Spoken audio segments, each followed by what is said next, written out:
beautiful cabinet here, wonderful vase, gold candlesticks there, absolutely lovely. But if I just rather gently... She never raised her voice or pointed a finger, never gave a single interview in 70 years of public life that revealed what she truly thought about the woman her son chose to love. Queen Elizabeth was the most disciplined keeper of private counsel the modern world has ever seen. But discipline is not silence, and the vault she left behind was not empty. Inside it sat documents, instructions, and private correspondence that said everything the Queen never said publicly about Camilla. Every carefully managed smile at every official engagement suddenly had a context. And that context, when it finally surfaced, put Camilla in a place she has never been able to step out of since. The people who found it were not looking for it. That is the detail that matters most at the beginning of this story, because it tells you something fundamental about the Queen's intentions. She did not hide the vault carelessly. She did not leave it in a place where routine administrative processes would surface quickly or easily. The discovery happened the way the most significant discoveries always happen inside closed institutions, not through a deliberate search, but through the slow, methodical work of people tasked with managing an estate of extraordinary complexity. People working their way through layers of organization that had accumulated across 7 decades of the most documented reign in British history. And when they found it, the atmosphere in the room changed. Sources familiar with the circumstances of the discovery describe a moment of stillness that settled over the small group of officials present. Not the stillness of confusion, the stillness of people who understood immediately, with the instinctive clarity that comes from spending careers inside the machinery of royal power. What they were looking at was significant in a way that went beyond the ordinary parameters of estate management. The vault was not large. That is the first thing that surprises people when the physical reality of it is described. The mental image conjured by the word vault tends toward the grandiose. Reinforced steel doors, climate-controlled chambers, the kind of fortified repository that appears in films about stolen treasure or classified government intelligence. The reality was more intimate than that, and in some ways more unsettling. The room itself was modest in its dimensions, tucked within one of the older sections of a royal residence that sees considerably less public attention than the grand ceremonial spaces that dominate the official image of the Crown's private holdings. The security surrounding it was not theatrical, but it was absolute. Biometric access, independent alarm systems entirely separate from the residence's main security infrastructure, a paper trail for entry so limited that the number of people who had accessed the space across the final decade of the Queen's life could be counted on one hand.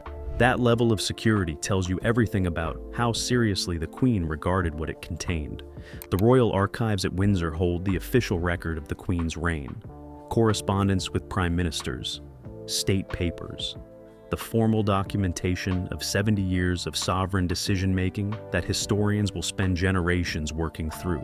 That archive is vast, meticulously organized, and subject to the kind of institutional management, one that reflects its status as a national historical resource of the First Order. What the vault contained was different in almost every respect. These were not state papers, not official correspondence. They were not documents that bore any relationship to the formal machinery of government, or the institutional record of the Crown's public functions. What the Queen kept in that room was entirely personal, entirely private, entirely outside the reach of the archival processes that govern everything else she left behind. The distinction matters because it speaks directly to the Queen's intentions. A monarch of her experience and institutional sophistication understood perfectly well the difference between documents that belong to the official record and documents that belong to her alone. She maintained that distinction with the same precision she applied to every other aspect of her public and private life. What went into the official archive was what she was prepared to have history see in full. What went into the vault was what she intended to control with absolute specificity. Documents that she had chosen, deliberately and with evident forethought, to place outside the reach of institutional process. Personal correspondence that she had decided should not sit alongside the official record. Private instructions whose existence she had chosen to limit to the smallest possible circle of knowledge during her lifetime. And private judgments about people and situations that she had committed to paper, in the full knowledge that those judgments would one day need to be known by someone, just not by everyone, and certainly not before the moment she had privately determined was appropriate. The contents of the vault, when they were catalogued by the small group of officials tasked with that responsibility, fell into several broad categories. Personal correspondence between the Queen and members of her immediate family, letters written and received across decades that bore no relationship to any official function. And that reflected the private emotional reality of relationships lived almost entirely in public. Private instructions about specific aspects of the Queen's personal legacy. There were directions about objects, properties, and arrangements that she had chosen not to formalize through official legal instruments, but had nonetheless committed to paper with a clarity that left no room for misinterpretation. Objects of specific symbolic significance, items whose presence in the vault, rather than in the official inventory of the royal collection, communicated something about their meaning to the Queen that transcended their material value. Each one placed there with a purpose that the people cataloging them could sense even before the full picture of the vault's contents had been assembled, and documents relating to specific individuals, assessments, observations, private correspondence that touched, with varying degrees of directness, on the Queen's personal feelings about the people who had shaped, complicated, and in some cases threatened the institution she had given her life to protect. One category of those documents had a single name attached to it more consistently than any other: Camilla. The volume of material in the vault that related, directly or indirectly, to the question of Camilla's place in the royal family was not incidental. It was not the product of a few private letters written in a moment of feeling and forgotten afterward. It was systematic, accumulated over years, organized in a way that reflected deliberate and sustained attention to a subject the Queen had clearly thought about, with a depth and consistency that the official record of their relationship had never come close to capturing. The Queen had been keeping score, quietly, methodically, in a room that almost nobody knew existed. And what that scorecard contained was about to surface in a way that would change the way everyone inside the palace understood the woman they thought they knew.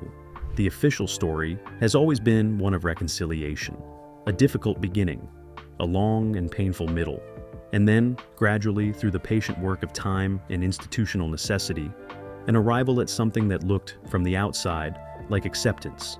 The Queen and Camilla sharing a carriage at Royal Ascot, sitting side by side at official engagements, appearing in photographs that the palace released with the careful intentionality of an institution, managing a narrative it had spent years trying to stabilize. The photographs did their job. The narrative held, largely in the public imagination. But photographs do not capture what happens in the room before the camera arrives. They do not record the temperature of a conversation or the precise quality of a silence. They do not show the difference between warmth and performance, between genuine acceptance and the kind of composed, disciplined management that a woman who had spent 70 years on the throne could deploy with an expertise that left no visible seam. The Queen was the greatest institutional performer the modern monarchy ever produced. And the vault is the record of what the performance concealed. To understand the depth of what the vault's contents revealed, you have to go back to the beginning, not the sanitized beginning that official accounts tend to favor.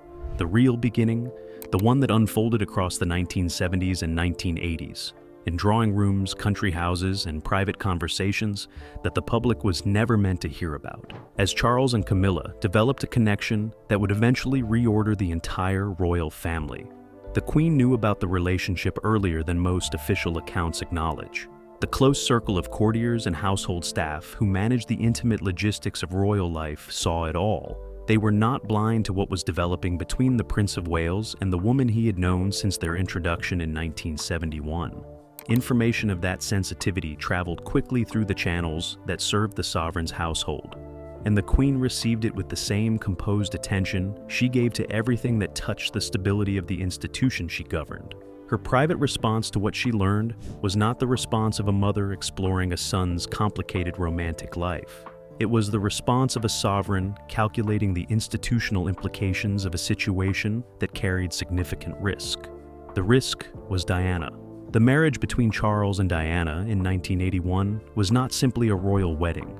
It was an institutional event of enormous consequence, watched by an estimated 750 million people worldwide. It was freighted with the kind of public emotional investment that transformed Diana from a royal wife into something closer to a national symbol. The Queen understood that investment and understood what it meant for the institution's relationship with the public. Whatever her private feelings about the dynamics of the marriage, the sovereign's calculus was always primarily institutional. Camilla represented a threat to that calculus, not as a person, as a complication. A variable that introduced risk into an equation the institution could not afford to have destabilized. The Queen's response to that risk was characteristic. She did not confront it directly. She did not issue ultimatums, nor did she make her feelings explicit in ways that would require anyone to formally acknowledge or respond to them. She managed it, quietly, through the subtle but unmistakable mechanisms of institutional distance that a sovereign has available and that leave no fingerprints. Camilla was not included, not in the ways that mattered, or in the private gatherings where the real texture of royal family life existed. It was not in the intimate circles where the Queen's genuine warmth was on display for the people she had truly admitted into her trust. The inclusion that did occur was public and therefore performative, calibrated for appearances rather than reflecting any genuine shift in the Queen's private position. The 2005 wedding was the moment that tension became most visible to anyone paying close attention. Charles and Camilla's civil ceremony at Windsor Guildhall on the 9th of April 2005 was attended by neither the Queen nor the Duke of Edinburgh. The official explanation centered on the Queen's position as Supreme Governor of the Church of England, and the theological complications of appearing to formally endorse a civil remarriage involving a divorced man. It was a credible explanation and completely convenient, because the Queen had explored institutional inconvenience before when the circumstances warranted it. The decision not to attend was not forced upon her by protocol alone. It was a choice, and the people closest to the institution understood it as such. What the vault contains is the Queen's own account of her thinking during that period. Private correspondence written in the months surrounding the wedding addresses with a directness that her public positioning never came close to matching. Her genuine feelings about what Charles's marriage to Camilla meant for the institution and for the family. The language in those documents is not the language of a woman at peace with the situation. It is the language of a sovereign who has made a calculation and accepted its necessity without ever fully reconciling herself to it emotionally. There is a distinction between what she was prepared to accept institutionally and what she was prepared to feel privately. That distinction runs through every significant moment in the Queen and Camilla's relationship across the years that followed the wedding. The household staff who observed both women across those years describe a dynamic that was always managed, always composed, and never entirely warm in the way that the official photographs suggested. A member of the household who served across multiple royal residences during the final decade of the Queen's reign described the atmosphere between the two women in a way that has stayed with everyone who heard it. They were always perfectly correct with each other. Perfectly correct, not warm or easy. Not the relationship of two women who had genuinely found their way to mutual understanding across the long, difficult years of everything that had come before. Perfectly correct. And somewhere in the vault, the Queen had written down exactly what she meant by that. The document was not what anyone expected. That is the detail that sources familiar with the vault's most significant contents return to, consistently when describing the moment its existence became known to the small circle of officials tasked with managing the Queen's private estate. The expectation, among the people who understood enough about the vault's general nature to anticipate what its most significant document might contain, had been something formal, something legalistic, an instrument designed to manage a specific practical question about Camilla's role, title, or institutional position in the aftermath of Charles's accession. What they found was something considerably more personal than that, and more powerful. The document was not a will. It carried none of the formal legal architecture that governs testamentary instruments under British law.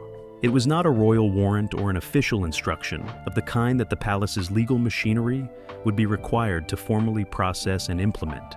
It existed in a category that sits outside all of those frameworks, personal, handwritten in the Queen's own hand across multiple pages, dated across a span of years rather than at a single sitting, as though it had been returned to, added to, and refined over a long period of sustained private reflection.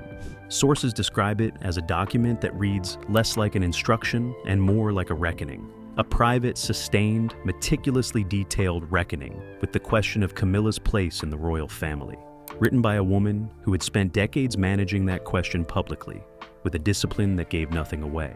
A woman who had apparently chosen to reserve her genuine assessment of it for a room that almost nobody knew existed. The specific contents of the document have not been made public. They will not be made public for reasons that anyone with a working understanding of the institution's approach to sensitive internal matters will find entirely predictable. The palace does not voluntarily release information that complicates its official narratives. And this document complicates the official narrative of Camilla's integration into the royal family, especially in ways that the institution has considerable incentive to manage carefully. But sources who have spoken with evident knowledge of the document's contents, carefully and with a clear awareness of the sensitivity of what they are sharing. These sources have provided enough of its substance to construct a picture that is both coherent and deeply significant. The Queen's private assessment of Camilla, as expressed in the document, centered on three specific concerns. Concerns that the Queen had carried across the decades of Charles and Camilla's relationship, and that she had never been allowed to surface in any form that could be officially acknowledged or publicly attributed to her. The first concern was institutional. The Queen's private writing made clear that her reservations about Camilla's place in the family were never primarily personal. They were sovereign. The woman who had dedicated her entire life to the protection and continuity of the institution viewed every relationship and individual within the royal orbit through the lens of what their presence meant for the crown's long-term stability. And Camilla, in the Queen's private assessment, represented a variable whose integration into the institution had always carried more risk than the official narrative of reconciliation and acceptance ever acknowledged. The specific nature of that risk, as the Queen articulated it in her private writing, related to the question of public legitimacy. The monarchy's relationship with the British public is the foundation on which everything else rests. It is not a legal or constitutional relationship. It is an emotional one, built across generations through the careful, consistent management of the crown's public image. The Queen had spent 70 years understanding that relationship with an intimacy that no poll or focus group could replicate. And her private assessment was that Camilla's position within the family, however well managed publicly, had never fully resolved the legitimacy question in the way that the institution required. The second concern was more personal, and in some ways more revealing. The Queen's private writing touched, with a directness that sources describe as startling given the composure of her public persona, on the question of Diana, not as a matter of public sympathy or media narrative, as a matter of private judgment about what had happened inside the family and who bore responsibility for it. The Queen's official position on the breakdown of Charles and Diana's marriage had always been carefully neutral, institutionally managed, designed to protect the crown rather than assign blame. The private document contained no such neutrality. Sources familiar with its contents describe passages that address the role Camilla's relationship with Charles played in the destruction of a marriage that the Queen had considered, whatever its private difficulties, an institutional necessity. The language was not hysterical. It was not the language of grief or anger in any raw sense. But it was unambiguous in a way that the official record of the Queen's feelings about that period has never been. The Queen had not forgiven, she had managed, and she had preserved the distinction between those two things in her own private writing, with a precision that made it impossible to misread. The third concern was the one that sources say stopped everyone who read it completely cold. Buried toward the latter section of the document, the Queen had addressed the question of what Camilla should and should not become after Charles's accession to the throne. The specific language has not been confirmed word for word, but the substance of what the Queen wrote has been described consistently by multiple sources in terms that leave very little room for interpretive ambiguity. The Queen did not want Camilla to be queen, not queen consort, not the woman standing beside the king at the state opening of Parliament wearing a crown. She did not want the figure whose image would be struck alongside Charles's on the official coinage of the realm. She had written it down, privately, clearly, in her own hand, and Charles in the end had not honored it.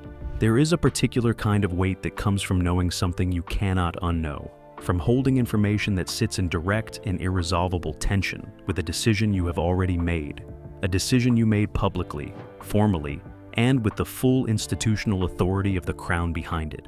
A decision that cannot be reversed without consequences. It is so significant that the very act of reversal would cause more damage than the original choice ever could. Charles carries that weight, has been carrying it since the contents of the vault became known to him. And the question of exactly when that knowledge arrived, whether the king learned the full extent of his mother's private record before her death, or in the process of managing her estate afterward, is one that people close to the royal household have been carefully avoiding answering directly, because the answer matters enormously. If Charles knew the full contents of the vault before the Queen died, before the accession, and before the decisions about Camilla's title and role and public positioning were formalized, then the choices he made in those early weeks of his reign carry a different weight than they would if the knowledge came afterward. They become not simply the decisions of a man honoring his commitment to the woman he loves. They become the decisions of a man who looked at his mother's private judgment and chose, deliberately and with full awareness, to set it aside. That is a specific kind of defiance. And from a man who spent his entire life fighting the tension between his own desires and his institutional obligations, it represents something significant about the depth of his commitment to Camilla, and the price he was prepared to pay to honor it. Sources close to the king's household suggest that Charles had some awareness of the vault's existence before the Queen's death. The precise extent of that awareness is described as genuinely unclear, even to people with considerable proximity to the situation. The Queen was not a woman who shared her most private counsel freely, even with the people she loved most. The discipline that made her the institution's greatest protector also made her, at times, its most impenetrable guardian. What is clearer is the period immediately following the accession. Charles became king on the 8th of September, 2022. The process of managing the Queen's private estate, including the vault's contents, unfolded across the weeks and months that followed. And the decisions Charles made during that same period about Camilla's role and title tell a story about how he chose to direct the tension between his mother's private wishes and his own. The decision to confirm Camilla as queen consort was made quickly, more quickly than some senior advisors had anticipated or recommended. The Accession Council, the formal body that proclaimed Charles as sovereign in the hours following the Queen's death, moved through its constitutional obligations with the efficiency that the occasion demanded. But the specific question of Camilla's title was resolved with a speed that left some people inside the institution with questions they have never fully stopped asking. The Queen had addressed the title question in her Platinum Jubilee message in February 2022. She was expressing her sincere wish that Camilla would be known as Queen Consort when the time came. That statement was widely reported and officially welcomed. It appeared to resolve a question that had been open for nearly 2 decades. But the vault contained a more complicated picture. Sources familiar with the documents describe a tension between what the Queen was prepared to say publicly in the final year of her reign and what she had committed to paper privately across the years that preceded it. The Platinum Jubilee statement was read, at the time, as a genuine expression of the Queen's settled wishes. The private documents suggest something more nuanced. A sovereign who had concluded that public endorsement of Camilla's title was institutionally necessary, while maintaining in the privacy of her own written record reservations that the public statement did not reflect. Charles understood that tension. Sources describe a king who has used the knowledge of his mother's private record with a composure that has cost him considerably more than the outside world has been allowed to see. The private weight of holding a document in which his mother articulated, in her own handwriting, her opposition to the very title he had already bestowed on the woman he loves, is not a weight that resolves itself through institutional management or public positioning. It simply sits there. The question of what Charles has told Camilla about the vault's contents is one that sources approach with particular caution. The sensitivity of the subject, combined with the absolute privacy that surrounds the most intimate communications between the king and the queen consort, makes definitive statements impossible. But sources familiar with the dynamics inside the household describe a situation in which Camilla's awareness of the vault's existence and its most significant contents has been confirmed, at least in its broad outlines, through conversations with Charles. How those conversations unfolded, what was said and what was withheld, how Camilla responded to confirmation of what she had perhaps always privately suspected about the Queen's true feelings toward her. These are questions that the people closest to the situation either cannot or will not answer with any specificity. But a senior advisor who had occasion to observe Charles during the period when the vault's most significant contents were being processed described something that stayed with the people present in a way that spoke more honestly than any direct account could. The king sat alone for a long time after the final briefing on the document's contents. Nobody interrupted him or spoke. They simply waited until he was ready to stand up and carry it. Some knowledge changes you permanently, not in the dramatic, visible way that crisis and public humiliation change people, or in the way that leaves obvious marks and generates the kind of behavior that observers can point to and say, "There, that is the moment everything shifted."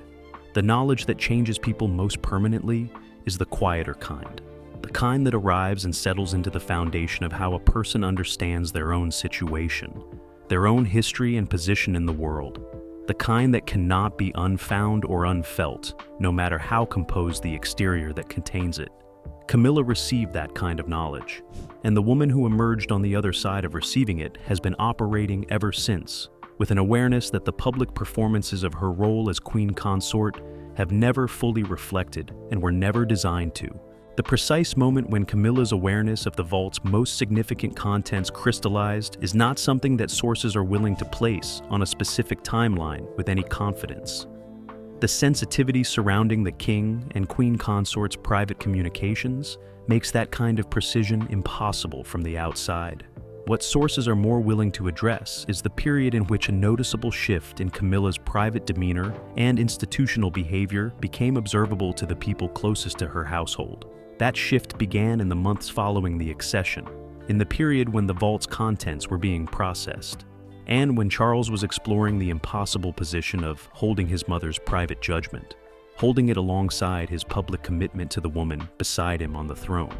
People who observed Camilla closely during that period describe something subtle but consistent, a quality of attention in the queen consort's engagement with the ceremonial and institutional life of the crown that had not been present in quite the same way before. Not anxiety, or the kind of visible tension that would have generated comment or concern among the household staff, who are trained to notice such things.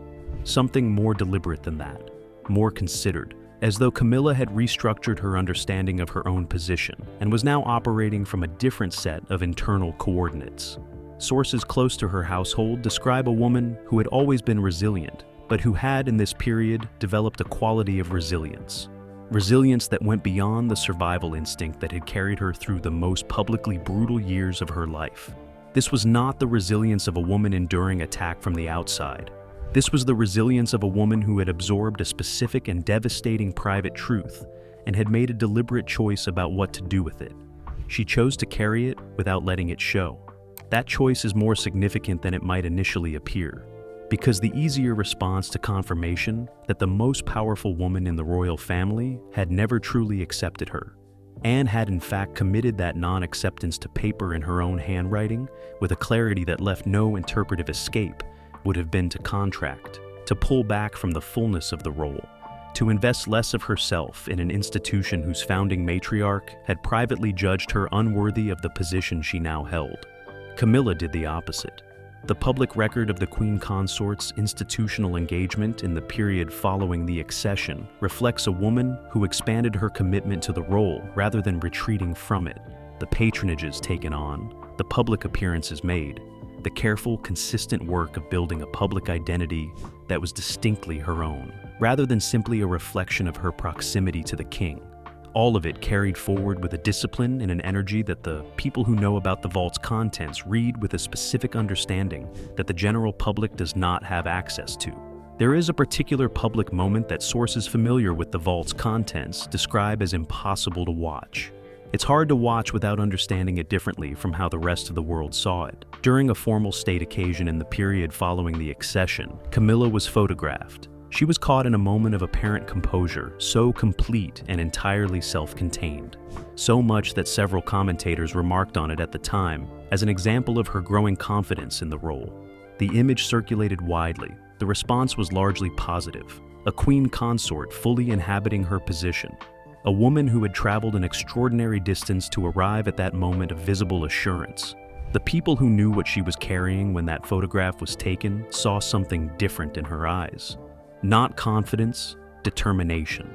The specific, costly, privately sustained determination of a woman who had decided that the Queen's judgment, however honestly felt, carefully preserved, and devastatingly clear in its private expression, was not going to be the last word on who Camilla was or what she was capable of becoming. The Queen had written her assessment in a locked room. Camilla was writing her response in public every single day. History is never written by one hand alone. The official version gets its authors. The historians, biographers, and the palace approved accounts that shaped the public understanding of events for generations. But the private version, the one that exists in locked rooms, sealed documents, and handwritten pages that were never meant for general consumption, has its own kind of permanence, its own kind of authority, the kind that does not require publication, endorsement, or the approval of any institutional communications team to carry weight. Queen Elizabeth understood this better than anyone. The vault was not an accident. It was not the accumulated debris of a long life imperfectly organized. Every item placed in that room was placed there deliberately. Every document preserved within its security reflected a specific intention on the part of a woman who had spent 70 years thinking carefully about the relationship between private truth and public record. The Queen knew that the vault would eventually be found. She was not naive about the mechanics of estate management or the thoroughness of the processes that would follow her death. She knew that the circle of people who became aware of its contents would be small but consequential, senior enough to understand what they were reading, close enough to the institution's power structure to carry that understanding into the decisions and dynamics that would shape the reign that followed hers. She left it anyway. That choice is the final and most revealing thing about the vault's existence, because it tells you that the Queen regarded the private record it contained not as something to be hidden indefinitely, but as something to be known by the right people at the right time. A sovereign's last private act of institutional shaping, the one space where the discipline of her public life gave way entirely to the clarity of her private judgment. The implications for Camilla's place in the historical record are significant and unresolved. The official narrative of the Queen Consort's journey, from the most publicly despised woman in Britain to the wife of the king, it has been constructed with considerable care and institutional investment. It is a narrative of redemption and resilience that serves the monarchy's interest in projecting continuity and stability. The vault does not destroy that narrative, but it complicates it in ways that honest history will eventually have to account for. Because the Queen's private judgment, preserved in her own handwriting across years of sustained reflection, represents a counter-narrative that carries a weight of authority that no official account can simply override. When historians eventually gain access to the full picture of what Elizabeth left behind in that room, the story of Camilla's integration into the royal family will require a more complicated telling than the one currently available. William and Catherine are aware of the vault's contents. Sources close to the Wales household confirm that the future king and his wife have been briefed on the most significant documents the room contained, how that knowledge shapes the decisions of the next reign, how it informs the choices William makes about Camilla's institutional role and public positioning during his own time on the throne, is a question that the current moment cannot fully answer. But the awareness is there, sitting quietly inside the Wales household. Another layer of knowledge in an institution that runs on the careful management of what is known, of what is shared, and what is permanently kept back from the light. The one item in the vault that has never been referenced in any account of its contents is not a document. It is an object, small, personally significant in a way that its material value does not begin to reflect. Placed in the vault at a specific point in the timeline of Charles and Camilla's relationship, according to sources who have spoken with the greatest caution of anything connected to this story. Its presence there, in that locked room, set apart from everything else the Queen chose to preserve, communicates something that even the most carefully written document could not fully articulate. Some things the Queen kept because she needed to record them. This one she kept because she could not bring herself to let it go. And whatever it meant to her, she took the full weight of that meaning to her grave. She never raised her voice about Camilla, not once or publicly, but the vault said everything the composure concealed. 70 years of discipline, 70 years of managed smiles, careful silences, and institutional performance so complete that the world mistook it for genuine acceptance.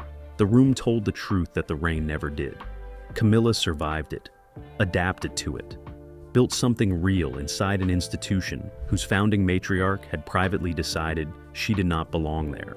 That is either the most remarkable story of resilience the modern monarchy has produced, or the most expensive performance of it. Perhaps it is both.